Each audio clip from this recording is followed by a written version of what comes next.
ce soir, je vais te lire les 8 premiers chapitres, tout simplement. Prends ce moment pour te poser, ralentir le rythme et laisse ces paroles t'apaiser. Installe-toi confortablement. On commence. Au commencement de l'évangile de Jésus-Christ, Fils de Dieu, il est écrit dans Isaïe le prophète: Voici que j'envoie mon messager avant de toi, pour ouvrir ton chemin. Voix de celui qui crie dans le désert: Préparez le chemin du Seigneur, rendez droits ses sentiers. Alors Jean, celui qui baptisait, parut dans le désert. Il proclamait un baptême de conversion pour le pardon des péchés. Toute la Judée, tous les habitants de Jérusalem se rendaient auprès de lui, et ils s'étaient baptisés par lui dans le Jourdain, en reconnaissant publiquement leurs péchés. Jean était vêtu de poils de chameau, avec une ceinture de cuir autour des reins. Il se nourrissait de sauterelles et de miel sauvage. Il proclamait: Voici venir derrière moi celui qui est plus fort que moi. Je ne suis pas digne de m'abaisser pour défaire la courroie de ses sandales. Moi, je vous ai baptisé avec de l'eau. Lui vous baptisera dans l'Esprit Saint. En ces jours-là, Jésus vint de Nazareth, ville de Galilée, et il fut baptisé par Jean dans le Jourdain. Et aussitôt, en remontant de l'eau, il vit les cieux se déchirer, et l'Esprit descendre sur lui comme une colombe. Il y eut une voix venant des cieux: Tu es mon Fils bien-aimé, en toi je trouve ma joie. Aussitôt, l'Esprit pousse Jésus au désert.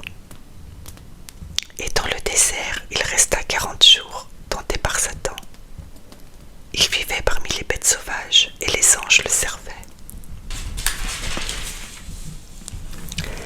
Après l'arrestation de Jean, Jésus partit pour la Galilée proclamer l'évangile de Dieu. Il disait: Les temps sont accomplis. Le règne de Dieu est tout proche.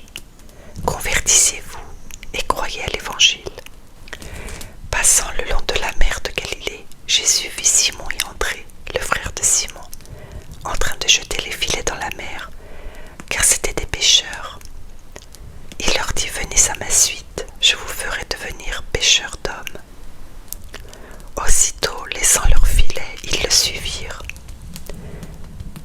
Jésus avança un peu et il vit Jacques, fils de Zébédée, et son frère Jean, qui étaient dans la barque et réparaient les filets. Aussitôt Jésus les appela. Alors, laissant dans la barque leur père Zébédée avec ses ouvriers, ils partirent à sa suite. Ils entrèrent à Capharnaüm. Aussitôt, le jour du sabbat, Jésus se rendit à la synagogue et là, il enseignait. On était frappé par son enseignement, car il enseignait en homme qui a autorité et non pas comme les scribes. Or, il y avait dans leur synagogue un homme tourmenté par un esprit impur qui se mit à crier: Que nous veux-tu, Jésus de Nazareth? Es-tu venu pour nous perdre? Je sais qui tu es le Saint de Dieu. Jésus l'interpella vivement. Tais-toi, sors de cet homme. L'esprit impur le fit entrer en convulsion, puis poussant un grand cri, sortit de lui. Ils furent tous frappés de stupeur et se demandaient entre eux: Qu'est-ce que cela veut dire? Voilà un enseignement nouveau donné avec autorité. Il commande même aux esprits impurs et ils lui obéissent. Sa renommée se répandit aussitôt partout dans toute la région de Galilée. Aussitôt sortis de la synagogue, ils allèrent avec Jacques et Jean dans la maison de Simon et André. Or, la belle-mère de Simon était au lit. Elle avait de la fièvre. Aussitôt on parla à Jésus de la malade. Jésus s'approcha, la saisit par la main et la fit lever. La fièvre la quitta et elle les servait. Le soir venu, après le coucher du soleil, on lui amenait tous ceux qui étaient atteints d'un mal ou possédés par les démons. La ville entière se pressait à la porte. Il guérit beaucoup de gens atteints de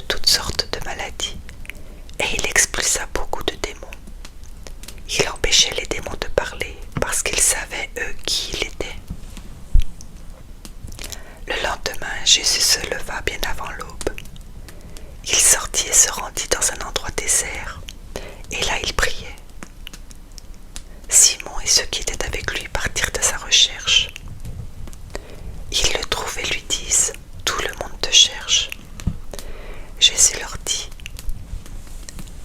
allons ailleurs dans les villages voisins, afin que là aussi je proclame l'évangile, car c'est pour cela que je suis sorti. Et il parcourut toute la Galilée, proclamant l'évangile dans leur synagogue et expulsant les démons. Un lépreux vient auprès de lui, il le supplie et tombant à ses genoux lui dit: si tu le veux, tu peux me purifier.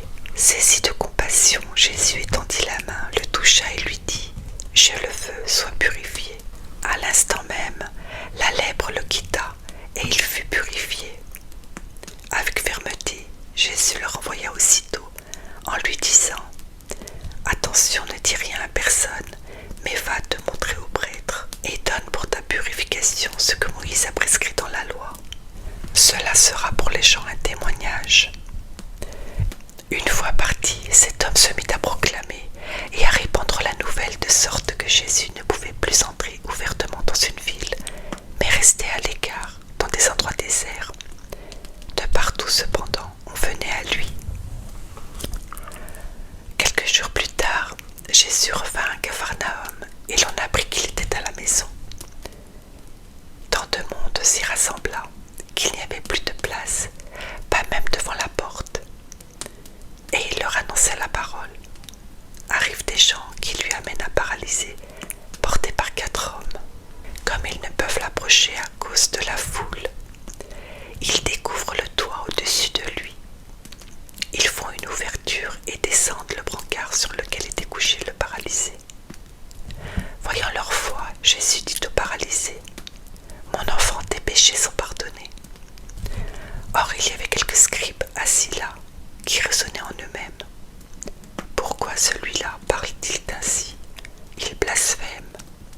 Qui donc peut pardonner les péchés sinon Dieu seul? Percevant aussitôt dans son esprit les raisonnements qu'il se faisait, Jésus leur dit: pourquoi tenez-vous de tels raisonnements? Qu'est-ce qui est le plus facile? Dire à ce paralysé: tes péchés sont pardonnés, ou bien lui dire: lève-toi, prends ton brancard et marche? Eh bien, pour que vous sachiez que le Fils de l'homme a autorité pour pardonner les péchés sur la terre, Jésus s'adressa au paralysé: je te le dis, lève-toi, prends ton brancard et rentre dans ta maison. Il se leva, prit aussitôt son brancard et sortit devant tout le monde. Tous étaient frappés de stupeur et rendaient gloire à Dieu en disant: nous n'avons jamais rien vu de pareil. Jésus sortit de nouveau le long de la mer. Toute la foule venait à lui et il les enseignait. En passant, il aperçut Lévi, fils d'Alphée, assis au bureau des impôts. Il lui dit: suis-moi. L'homme se leva et le suivit. Comme Jésus était à table dans la maison de Lévi, beaucoup de publicains, c'est-à-dire des collecteurs d'impôts, et beaucoup de pécheurs vinrent prendre place avec Jésus et ses disciples, car ils étaient nombreux à le suivre. Les scribes du groupe des pharisiens, voyant qu'il mangeait avec les pécheurs et les publicains, disaient à ses disciples: comment il mange avec les publicains et les pécheurs? Jésus, qui avait entendu, leur déclara: ce ne sont pas les gens bien portants qui ont besoin du médecin, mais les malades. Je ne suis pas venu appeler les justes, mais des pécheurs. Comme les disciples de Jean-Baptiste et les pharisiens jeûnaient, on vient demander à Jésus: pourquoi alors que les disciples de Jean et les disciples des pharisiens jeûnent, tes disciples ne jeûnent-ils pas? Jésus leur dit: les invités de la noce pourraient-ils jeûner pendant que l'époux est avec eux? Tant qu'ils sont l'époux avec eux, ils ne peuvent pas jeûner. Mais des jours viendront où l'époux leur sera enlevé. Alors ce jour-là, ils jeûneront. Personne ne raccommode un vieux vêtement avec une pièce d'étoffe neuve. Autrement, le morceau neuf ajouté tire sur le vieux tissu, et la déchirure s'agrandit. Ou encore personne ne met du vin nouveau dans de vieilles outres, car alors le vin fera éclater les outres, et l'on perd à la fois le vin et les outres. À vin nouveau, outre neuve. Un jour de sabbat, Jésus marchait à travers les champs de blé, et ses disciples, chemin faisant, se mirent à arracher des épis. Les pharisiens lui disaient: « Regarde ce qu'ils font le jour du sabbat, cela n'est pas permis. » Et Jésus leur dit: « N'avez-vous jamais lu ce que fit David lorsqu'il fut dans le besoin et qu'il eut faim lui-même et ceux qui l'accompagnaient? Au temps du grand prêtre Abiatar, il entra dans la maison de Dieu et mangea les pains de l'offrande, que nul n'a le droit de manger, sinon les prêtres, et il en donna aussi à ceux qui l'accompagnaient. Il leur disait encore: le sabbat a été fait pour l'homme, et non pas l'homme pour le sabbat. Voilà pourquoi le Fils de l'homme est maître même du sabbat. » Jésus entra de nouveau dans la synagogue. Il y avait là un homme dont la main était atrophiée. On observait Jésus pour voir s'il le guérirait le jour du sabbat. C'était afin de pouvoir l'accuser. Il dit à l'homme qui avait la main atrophiée: « Lève-toi, viens au milieu. » Et s'adressant aux autres: « Est-il permis le jour du sabbat de faire le bien ou de faire le mal, de sauver une vie ou de tuer ?» Mais eux se taisaient. Alors, promenant sur eux un regard de colère, navré de l'endurcissement de leur cœur, il dit à l'homme: « Étends la main. » Il l'étendit et sa main redevint normale. Une fois sortis, les pharisiens se réunirent en conseil avec les partisans d'Hérode contre Jésus pour voir comment le faire périr. Jésus se retira avec ses disciples près de la mer, et une grande multitude de gens venus de la Galilée le suivirent, de Judée, de Jérusalem, d'Idumée, de Transjordanie et de la région de Tyr et de Sidon. Vinrent aussi à lui une multitude de gens qui avaient entendu parler de ce qu'il faisait. Il dit à ses disciples de tenir une barque à sa disposition pour que la foule ne l'écrase pas, car il y avait beaucoup de guérisons, si bien que tous ceux qui souffraient de quelque mal se précipitaient sur lui pour le toucher. Et lorsque les esprits impurs le voyaient, ils se jetaient à ses pieds et criaient: « Toi, tu es le Fils de Dieu. » Mais il leur défendait vivement de le faire connaître. Puis il gravit la montagne, et il appela ceux qu'il voulait. Ils vinrent auprès de lui, et il en institua 12 pour qu'ils soient avec lui, et pour les envoyer proclamer la bonne nouvelle, avec le pouvoir d'expulser les démons. Donc il établit les 12. Pierre, c'est le nom qu'il donna à Simon, Jacques, fils de Zébédée, et Jean, le frère de Jacques. Il leur donna le nom de Boanerges, c'est-à-dire fils du tonnerre, André, Philippe, Barthélemy, Matthieu, Thomas, Jacques, fils d'Alphée, Thaddée, Simon le Zélote, et Judas Iscariote, celui-là même qui le livra. Alors Jésus revient à la maison, où de nouveau la foule se rassemble, si bien qu'il n'était même pas possible de manger. Les gens de chez lui, l'apprenant, vinrent pour se saisir de lui, car ils affirmaient: il a perdu la tête. Les scribes, qui étaient descendus de Jérusalem, disaient: il est possédé par Belzébuth. C'est par le chef des démons qu'il expulse les démons. Les appelant près de lui, Jésus leur dit en parabole: comment Satan peut-il expulser Satan? Si un royaume est divisé contre lui-même, ce royaume ne peut pas tenir. Si les gens d'une même maison se divisent entre eux, ces gens ne pourront pas tenir. Si Satan s'est dressé contre lui-même, s'il est divisé, il ne peut pas tenir. C'en est fini de lui. Mais personne ne peut entrer dans la maison d'un homme fort et piller ses biens s'il ne l'a d'abord ligoté. Alors seulement il pillera sa maison. Amen, je vous le dis, tout sera pardonné aux enfants des hommes, leurs péchés et les blasphèmes qu'ils auront proférés. Mais si quelqu'un blasphème contre l'Esprit Saint, il n'aura jamais de pardon. Il est coupable d'un péché pour toujours. Jésus parla ainsi parce qu'il s'avait dit: il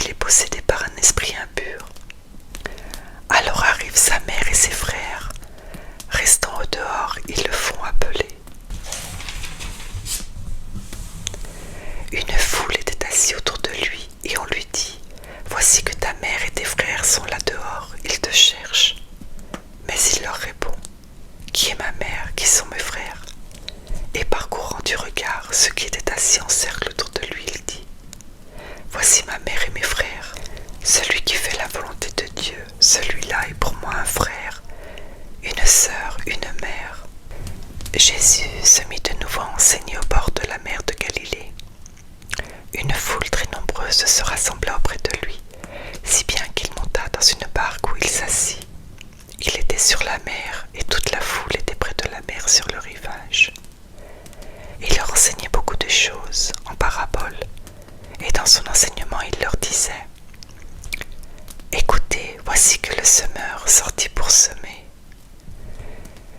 Comme il semait, du grain est tombé au bord du chemin. Les oiseaux sont venus et ils ont tout mangé. Du grain est tombé aussi sur du sol pierreux où il n'avait pas beaucoup de terre. Il a levé aussitôt parce que la terre était peu profonde. Et lorsque le soleil s'est levé, ce grain a brûlé et faute de racines, il a séché. Du grain est tombé aussi dans les ronces. Les ronces ont poussé, l'ont étouffé et il n'a pas donné de fruits. Mais d'autres grains sont tombés dans la bonne terre. Ils ont donné du fruit en poussant et en se développant, et ils ont produit 30, 60, 100 pour un. Et Jésus disait: « Celui qui a des oreilles pour entendre, qu'il entende. » Quand il resta seul, ceux qui étaient autour de lui avec les 12 l'interrogeaient sur les paraboles. Il leur disait: « C'est à vous qu'est donné le mystère du royaume de Dieu, mais à ceux qui sont dehors, tout se présente sous forme de paraboles. Et ainsi, comme dit le prophète, ils auront beau regarder de tous leurs yeux, ils ne verront pas. Ils auront beau écouter de toutes leurs oreilles, ils ne comprendront pas. Sinon, ils se convertiraient et recevraient le pardon. » Il leur dit encore: « Vous ne saisissez pas cette parabole. Alors comment comprendrez-vous toutes les paraboles? Le semeur sème la parole. Il y a ceux qui sont au bord du chemin, où la parole est semée.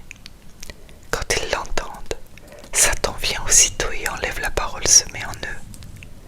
Et de même, il y a ceux qui ont reçu la semence dans les endroits pierreux. Ceux-là, quand ils entendent la parole, ils la reçoivent aussitôt avec joie. Mais ils n'ont pas en eux de racines. Ce sont les gens d'un moment.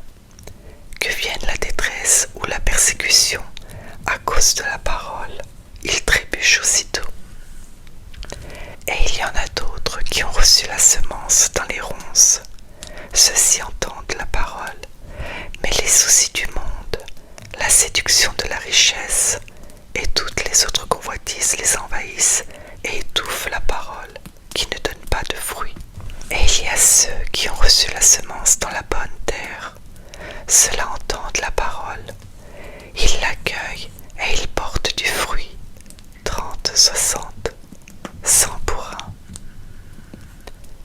Il leur disait encore: « Est-ce que la lampe est apportée pour être mise sous le boisseau ou sous le lit? N'est-ce pas pour être mise sur le lampadaire? Car rien n'est caché, sinon pour être manifesté. Rien n'a été gardé secret, sinon pour venir à la clarté. Si quelqu'un a des oreilles pour entendre, qu'il entende. » Et il leur disait encore: « Faites attention à ce que vous entendez. La mesure que vous utilisez sera utilisée aussi pour vous, et il vous sera donné encore plus. Car celui qui a, on lui donnera. Celui qui n'a pas, on lui enlèvera même ce qu'il a. » Il disait: « Il en est du règne de Dieu, comme d'un homme qui jette en terre la semence. Nuit et jour, qu'il dorme ou qu'il se lève, la semence germe et grandit. Il ne sait comment. D'elle-même, la terre produit d'abord l'herbe, puis l'épi, enfin du blé plein l'épi. Et dès que le blé est mûr, il y met la faucille, puisque le temps de la moisson est arrivé. » Il disait encore: « À quoi allons-nous comparer le règne de Dieu? Par quelle parabole pouvons-nous le représenter? Il est comme une graine de moutarde. Quand on la sème en terre, elle est la plus petite de toutes les semences. Mais quand on l'a semée, elle grandit et dépasse toutes les plantes potagères.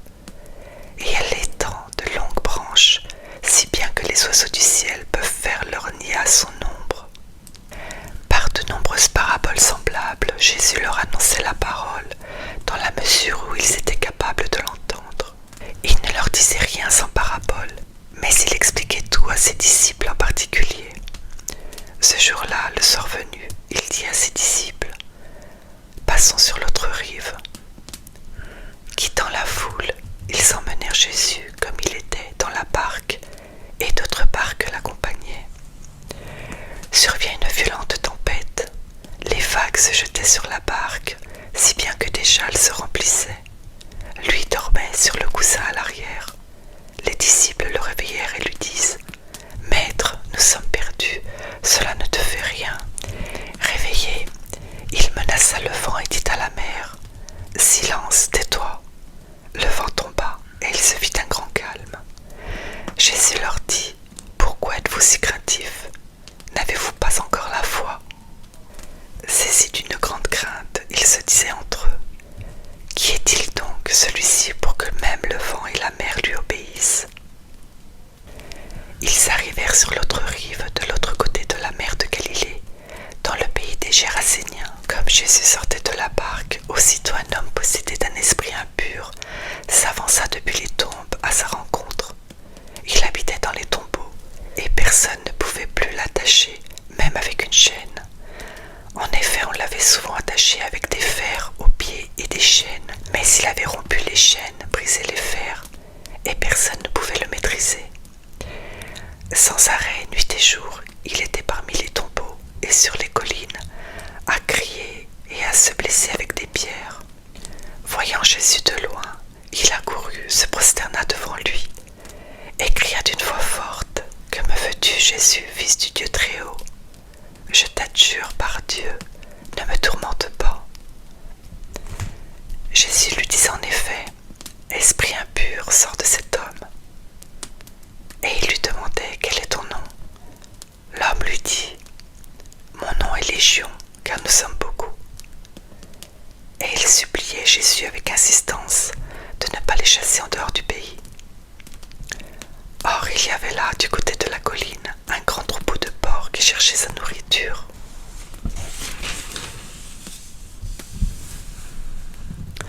Alors les esprits impurs supplièrent Jésus: Envoie-nous vers ces porcs, et nous entrerons en eux. Il le leur permit. Ils sortirent alors de l'homme et entrèrent dans les porcs. Du haut de la falaise, le troupeau se précipita dans la mer. Il y avait environ 2000 porcs, et ils se noyaient dans la mer. Ceux qui les gardaient prirent la fuite. Ils annoncèrent la nouvelle dans la ville et dans la campagne, et les gens vinrent voir ce qui s'était passé. Ils arrivent auprès de Jésus. Ils voient le possédé assis, habillé, et revenu à la raison, lui qui avait eu la légion des démons. Et ils furent saisis de crainte. Ceux qui avaient vu tout cela leur racontèrent l'histoire du possédé et ce qui était arrivé au port. Alors ils se mirent à supplier Jésus de quitter leur territoire. Comme Jésus remontait dans la barque, le possédé le suppliait de pouvoir être avec lui. Il n'y consentit pas, mais il lui dit: Rentre à la maison près des tiens, annonce-leur tout ce que le Seigneur a fait pour toi dans sa miséricorde. Alors l'homme s'en alla, il se mit à proclamer dans la région de la Décapole ce que Jésus avait fait pour lui, et tout le monde était dans l'admiration. Jésus regagna en barque l'autre rive, et une grande foule s'assembla autour de lui. Il était au bord de la mer. Arrive un des chefs de synagogue, nommé Jaïr. Voyant Jésus, il tombe à ses pieds et le supplie instamment: Ma fille, encore si jeune, est à la dernière extrémité. Viens lui imposer les mains pour qu'elle soit sauvée et qu'elle vive. Jésus partit avec lui, et la foule qui le suivait était si nombreuse qu'elle l'écrasait. Or, une femme qui avait des pertes de sang depuis 12 ans, elle avait beaucoup souffert du traitement de nombreux médecins, et elle avait dépensé tous ses biens sans avoir la moindre amélioration. Au contraire, son état avait plutôt empiré. Cette femme, donc, ayant appris ce qu'on disait de Jésus, vint par derrière dans la foule et toucha son vêtement. Elle se disait en effet: Si je parviens à toucher seulement son vêtement, je serai sauvée. À l'instant,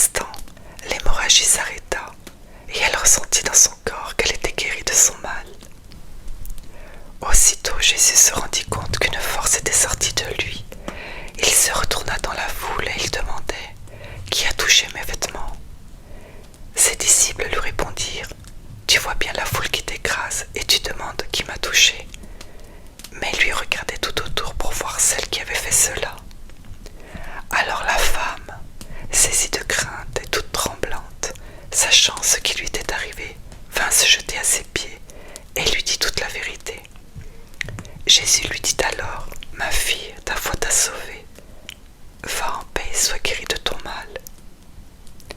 Comme il parlait encore, des gens arrivèrent de la maison de Jaïr, le chef de synagogue, pour dire à celui-ci: ta fille vient de mourir, à quoi bon déranger encore le maître?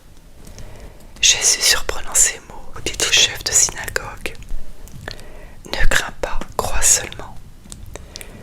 Il ne laissa personne l'accompagner, sauf Pierre, Jacques et Jean, le frère de Jacques. Ils arrivèrent à la maison du chef de synagogue. Jésus voit de l'agitation et des gens qui pleurent et poussent de grands cris. Il entre et leur dit: pourquoi cette agitation et ces pleurs? L'enfant n'est pas morte, elle dort. Mais on se moquait de lui. Alors il met tout le monde dehors, prend avec lui le père et la mère de l'enfant, et ceux qui étaient avec lui. Puis il pénètre là où reposait l'enfant. Il saisit la main de l'enfant et lui dit: Talitha koum, ce qui signifie: jeune fille, je te le dis, lève-toi. Aussitôt la jeune fille se leva et se mit à marcher. Elle avait en effet 12 ans. Ils furent frappés d'une grande stupeur.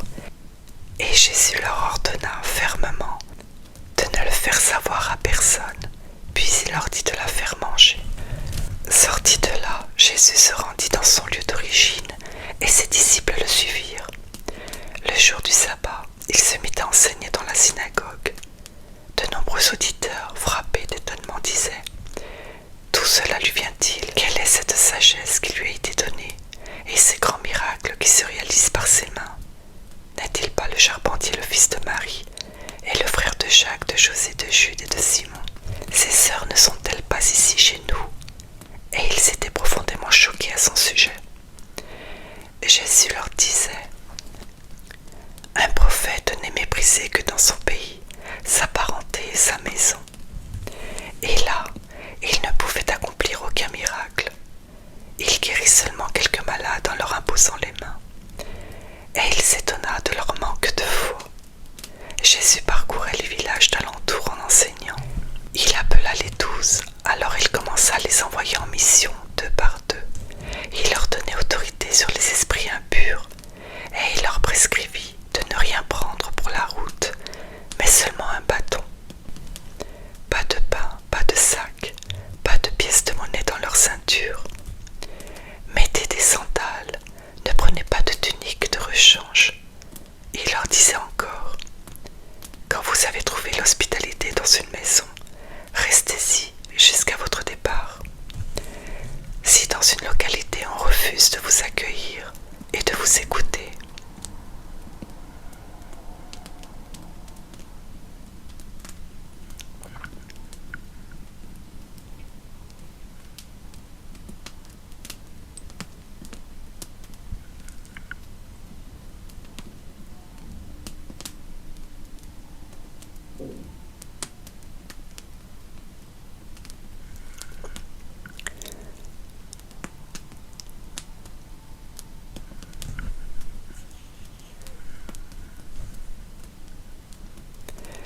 si dans une localité on refuse de vous accueillir et de vous écouter, partez et secouez la poussière de vos pieds. Ce sera pour eux un témoignage.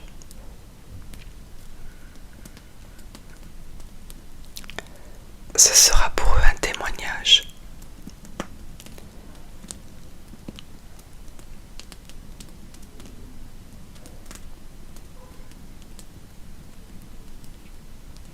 Je le recommence tout. Si dans une localité on refuse de vous accueillir et de vous écouter, partez et secouez la poussière de vos pieds. Ce sera pour eux un témoignage. Ils partirent et proclamèrent qu'il fallait se convertir. Ils expulsaient beaucoup de démons, faisaient des onctions d'huile à de nombreux malades et les guérissaient. Le roi Hérode apprit cela en effet. Le nom de Jésus devenait célèbre. On disait: c'est Jean, celui qui baptisait, il est ressuscité d'entre les morts, et voilà pourquoi des miracles se réalisent par lui. Certains disaient: c'est le prophète Élie. D'autres disaient encore: c'est un prophète comme ceux de jadis.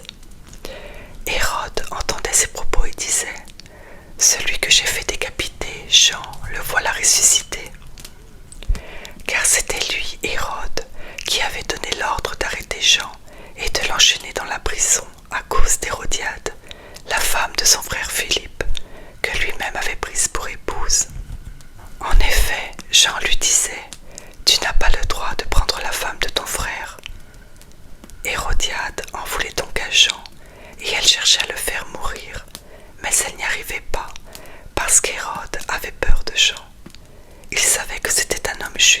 sein et il le protégeait. Quand il l'avait entendu, il était très embarrassé, cependant il l'écoutait avec plaisir. Or, une occasion favorable se présenta quand le jour de son anniversaire, Hérode fit un dîner pour ses dignitaires, pour les chefs de l'armée et pour les notables de la Galilée. La fille d'Hérodiade fit son entrée et dansa. Elle plut à Hérode et à ses convives. Le roi dit à la jeune fille: « Demande-moi ce que tu veux et je te le donnerai. » Et il lui fit ce serment: « Tout ce que tu me demanderas, je te le donnerai, même si c'est la moitié de mon royaume. » Elle sortit alors pour dire à sa mère: « Qu'est-ce que je vais demander ?» Hérodiade répondit: « La tête de Jean, celui qui baptise. »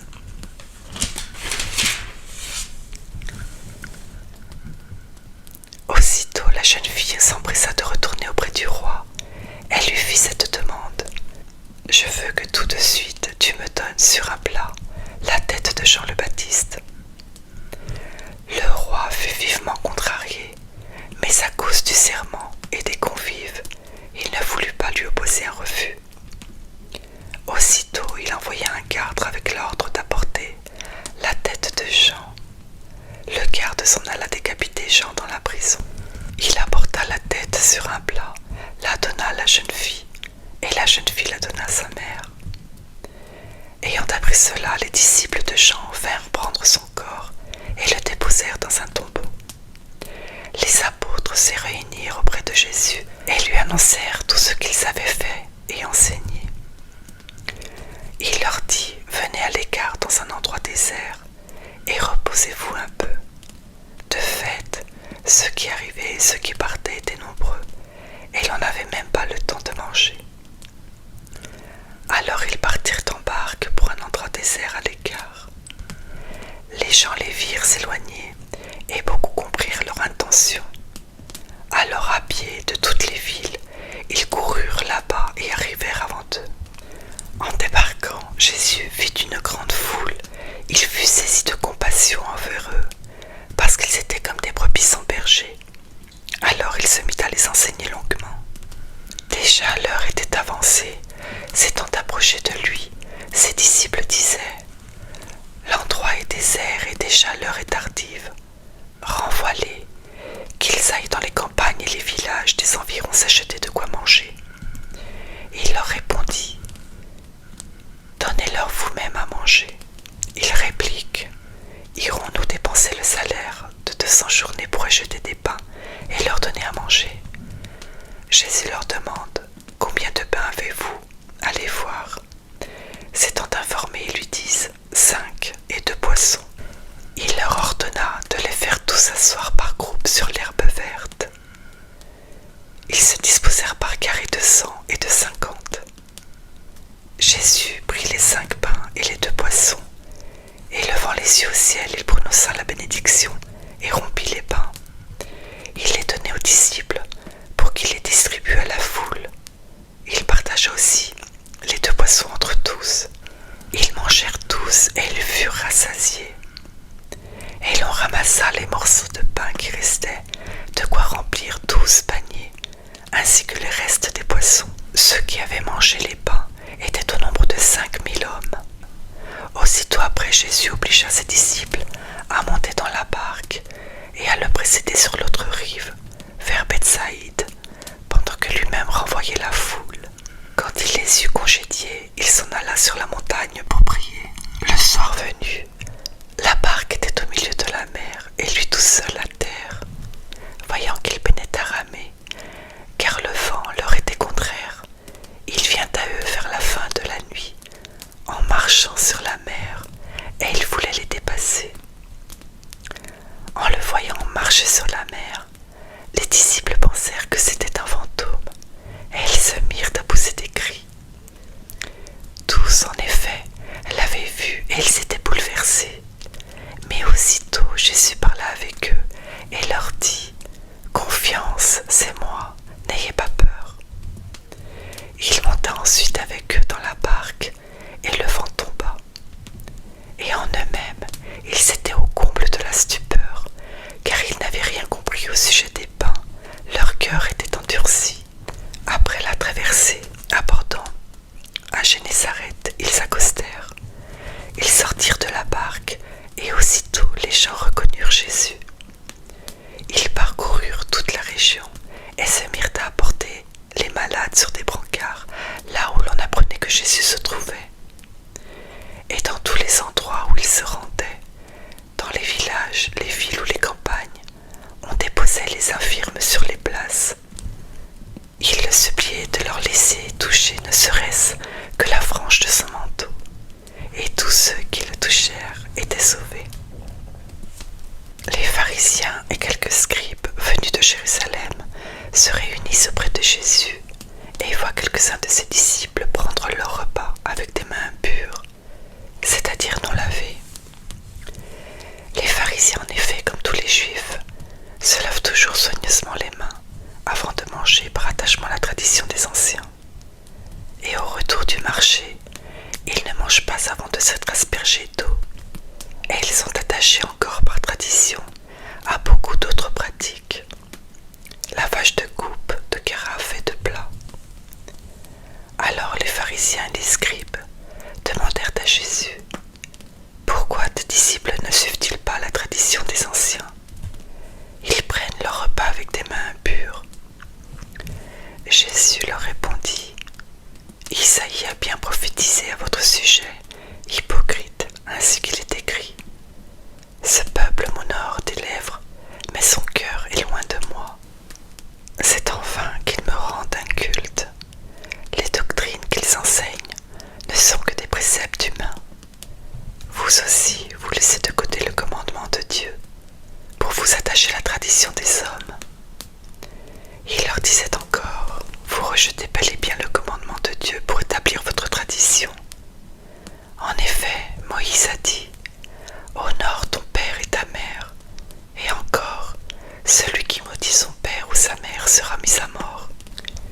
Mais vous, vous dites: supposons qu'un homme déclare à son père ou à sa mère: les ressources qui m'auraient permis de t'aider sont corban, c'est-à-dire dons réservés à Dieu. Alors vous ne l'autorisez plus à faire quoi que ce soit pour son père ou sa mère. Vous annulez ainsi la parole de Dieu par la tradition que vous transmettez. Et vous faites beaucoup de choses du même genre. Appelant de nouveau la foule, il lui disait: écoutez-moi tous et comprenez bien. Rien de ce qui est extérieur à l'homme et qui entre en lui ne peut le rendre impur. Mais ce qui sort de l'homme, voilà ce qui le rend impur. Quand il eut quitté la foule pour rentrer à la maison, ses disciples l'interrogeaient sur cette parabole. Alors il leur dit: êtes-vous donc sans intelligence, vous aussi? Ne comprenez-vous pas que tout ce qui entre dans l'homme, en venant du dehors, ne peut pas le rendre impur, parce que cela n'entre pas dans son cœur, mais dans son ventre pour être éliminé? C'est ainsi que Jésus déclarait purs tous les aliments.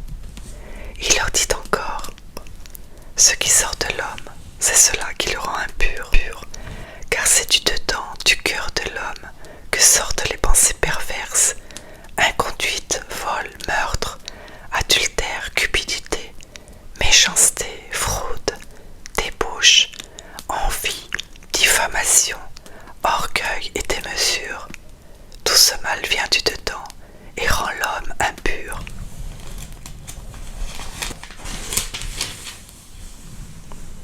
En partant de là, Jésus se rendit dans le territoire de Tyr. Il était entré dans une maison, et il ne voulait pas qu'on le sache, mais il ne put rester inaperçu. Une femme entendit aussitôt parler de lui. Elle avait une petite fille possédée par un esprit impur. Elle vint se jeter à ses pieds.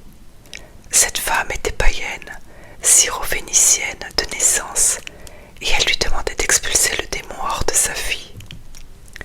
Et il lui disait: laisse d'abord les enfants se rassasier, car il n'est pas bien de prendre le pain des enfants et de le jeter aux petits chiens. Mais elle lui répliqua: Seigneur, les petits chiens sous la table mangent bien les miettes des petits enfants. Alors il lui dit: à cause de cette parole, va, le démon est sorti de ta fille. Elle rentra à la maison et elle trouva l'enfant étendu sur le lit. Le démon était sorti d'elle. Jésus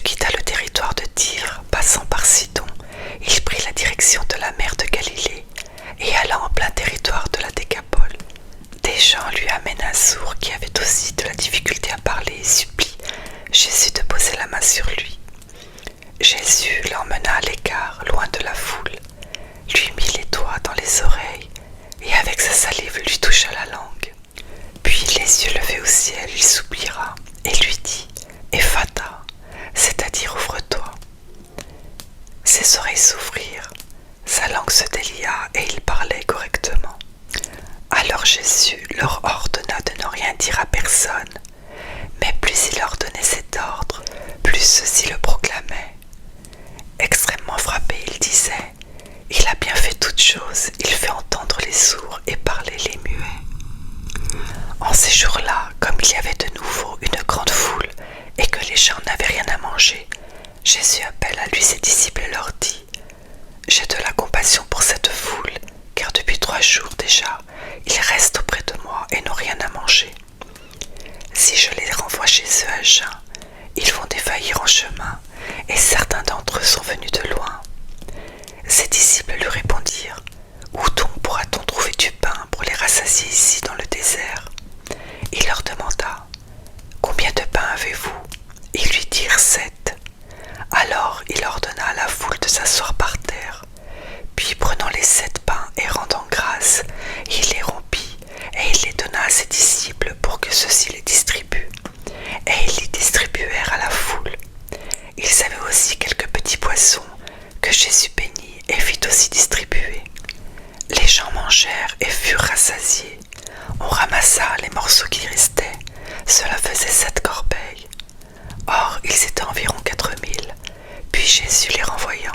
Aussitôt, montant dans la barque avec ses disciples, il alla dans la région de Dalmanutha.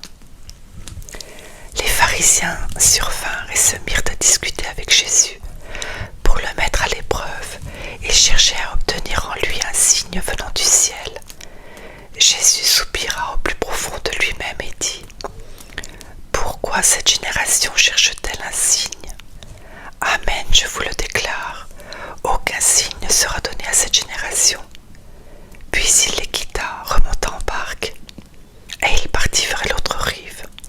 Les disciples avaient oublié d'emporter des pains. Ils n'avaient qu'un seul pain avec eux dans la barque. Or Jésus leur faisait cette recommandation. Attention, prenez garde au levain des pharisiens et au levain d'Hérode. Mais ils discutaient entre eux sur ce manque de pain. Jésus s'en rend compte et leur dit « Pourquoi discutez-vous sur ce manque de pain ? Vous ne saisissez pas, vous ne comprenez pas encore, vous avez le cœur endurci. Vous avez des yeux et vous ne voyez pas, vous avez des oreilles et vous n'entendez pas. Vous ne vous rappelez pas. Quand j'ai rompu les 5 pains pour 5000 personnes, combien avez-vous ramassé de paniers pleins de morceaux ? Ils lui répondirent 12. Et quand j'en ai rompu 7 pour 4000, combien avez-vous rempli de corbeilles en ramassant les morceaux ? Ils lui répondirent 7. Il leur disait, vous ne comprenez pas encore. Jésus et ses disciples arrivent à Bethsaïde. Des gens lui amènent un aveugle et le supplient de le toucher. Jésus prit l'aveugle par la main et le conduisit hors du village. Il lui mit de la salive sur les yeux et lui imposa les mains. Il lui demandait « Aperçois-tu quelque chose ?» Levant les yeux, l'homme disait « J'aperçois les gens, ils ressemblent à des arbres que je vois marcher. » Puis Jésus de nouveau imposa les mains sur les yeux de l'homme. Celui-ci se mit à voir normalement. Il se trouva guéri et il distinguait tout avec netteté. Jésus le renvoya dans sa maison en disant « Ne rentre même pas dans le village. » Jésus s'en alla, ainsi que ses disciples, vers les villages situés aux environs de Césarée et de Philippe. Chemin faisant, il interrogeait ses disciples. Au dire des gens, qui suis-je ? Ils lui répondirent, Jean le Baptiste, pour d'autres Élie, pour d'autres un des prophètes. Et lui les interrogeait. Et vous, que dites-vous ? Pour vous, qui suis-je ? Pierre, prenant la parole, lui dit, tu es le Christ. Alors il leur défendit vivement de parler de lui à personne. Il commença à leur enseigner qu'il fallait que le Fils de l'homme souffre beaucoup, qu'il soit rejeté par les anciens, les grands prêtres et les scribes, qu'il soit tué et que 3 jours après il ressuscite.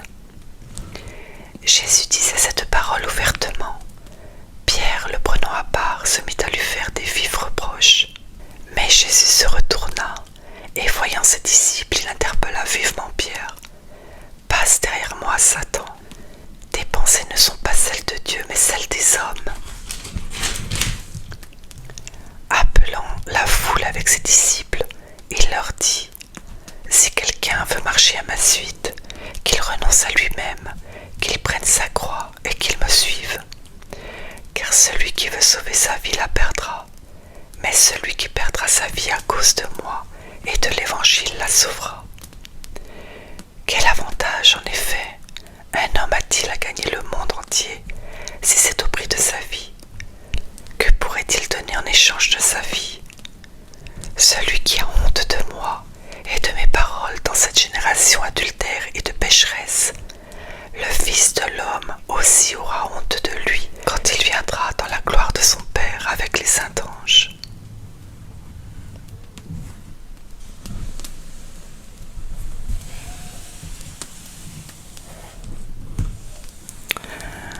Voilà, la première partie de ce voyage avec Marc s'arrête ici. Prenez ce temps pour méditer et vous reposer.